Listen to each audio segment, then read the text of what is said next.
Hi అండి, అందరికీ నమస్కారం. నేను మీ శ్రీదేవి. ఒక వయసు వచ్చిన తర్వాత అందరూ ఏ కాశీయో రామేశ్వరమో వెళ్ళి అటు శేష జీవితాన్ని అక్కడే గడుపుకుని అక్కడే ఉందాం అనుకుంటారు.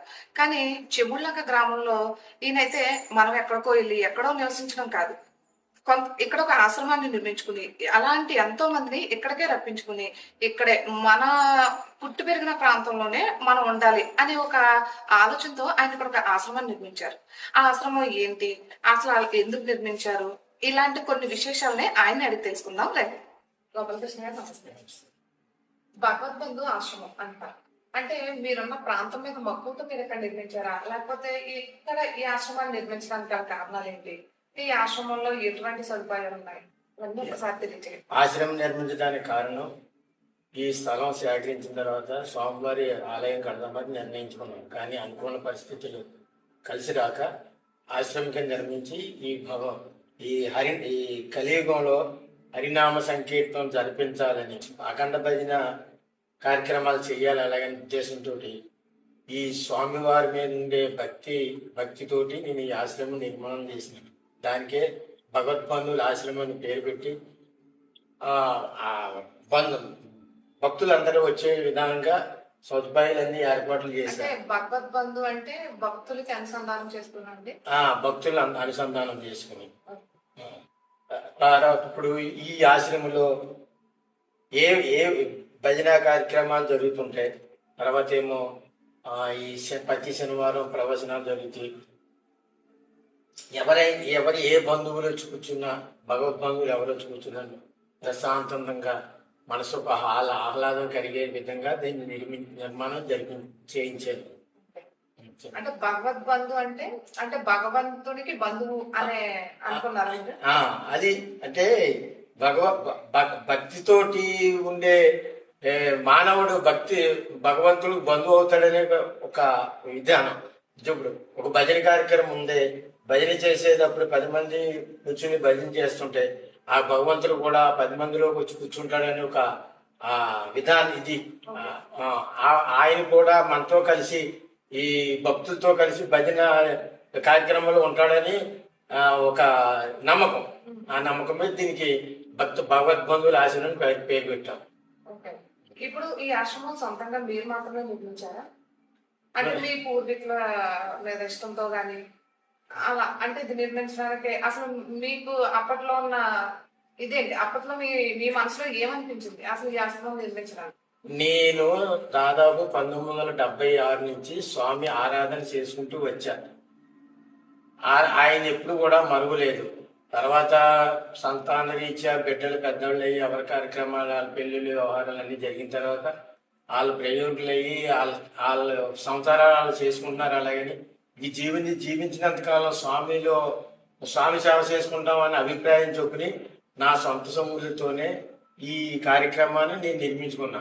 తర్వాత ఈ భగవద్బంధువుల పేరు పెట్టడానికి కారణం కూడా భక్తిపరంగా ఎవరైనా ఏదన్నా స్వామి మీద అనుగ్రహం మీద ఏమిచ్చినా మళ్ళీ వాళ్ళ నామం కూడా పెట్టే విధానంగా నేను చేద్దామని భగవద్బంధువులు కూడా అవకాశం ఉండాలని నిర్మాణం పూర్తి చేస్తున్నాను అనమాట. చేశాను.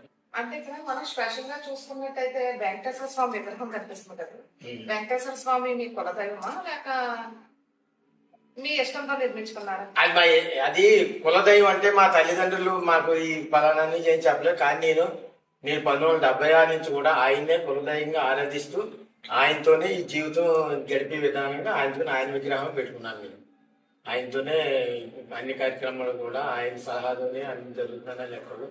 ఈ భగవద్బంధువుల పేరు ఎందుకంటే నేను ఒక్కడే నిర్మాణం చేసుకుని నేను ఒక్కడే మరి నలుగురు వస్తేనే కదా స్వామివారికి ఆ ఆనందం ఉంటే చూసిన వ్యక్తులకు ఒక విధానంగా అక్కడ వెళ్ళాలి, ఆ ఆశ్రమంలోకి వెళ్ళాలి, ఆ స్వామిని ఆరాధించుకోవాలి.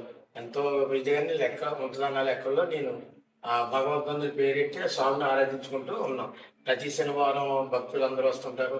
సాయంత్రం భజన కార్యక్రమం జరుగుద్ది. అదే మళ్ళీ మంగళవారం నాడు కూడా ఆంజనేయ స్వామి భక్తులు వస్తారు. సాయంత్రం 8 to 10 గంటల వరకు ఆ భజన కార్యక్రమాలు జరుగుతుంటుంది.